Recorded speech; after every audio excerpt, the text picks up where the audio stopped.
கிராமப்புற மாணவர்கள் பாதிக்கப்படாத வகையில் அந்தந்த மாநில சூழ்நிலைக்கு ஏற்ப மருத்துவக் கல்வி நுழைவுத் தேர்வு நடத்தப்பட வேண்டும் என்று மத்திய அரசுக்கு தமிழக பாஜக கோரிக்கை விடுத்துள்ளது.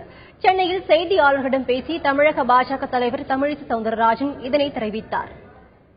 தமிழகம் போன்ற இடங்களில் கல்வியிலேயே ஏற்றத்தாழ்வு இருக்கும் பொழுது கிராமப்புற மாணவர்கள் சமமான வாய்ப்புகளை பெற இயலாத போது படிப்பிலும் மத்திய பாடத்திட்டம் ஒரு வகையிலும் மாநிலத்தில் உள்ள பாடத்திட்டம் ஒரு வகையிலும் இருக்கும் பொழுது ஒரு சமமான தளத்தை கல்வியில் கொடுக்காமல், சமமான வாய்ப்பை கல்வியில் கொடுக்காமல், சமமான தளத்தில் இருந்து அவர்களும் நுழைவுத் தேர்வு எழுதிவிட்டு செல்ல வேண்டும் என்றால் பல கிராமப்புற மாணவர்களுக்கு இந்த வாய்ப்புகள் மறுக்கப்படலாம். அதனால் அந்தந்த மாநிலத்திற்கு ஏற்றாற்போல் அங்கே உள்ள சூழ்நிலைக்கு ஏற்ப உயர்கல்விக்கு தேர்ந்தெடுக்கப்படுவது மாற்றப்பட வேண்டும் என்ற கோரிக்கையை தமிழக பாரதிய ஜனதா கட்சியின் சார்பில் வைக்கிறோம்.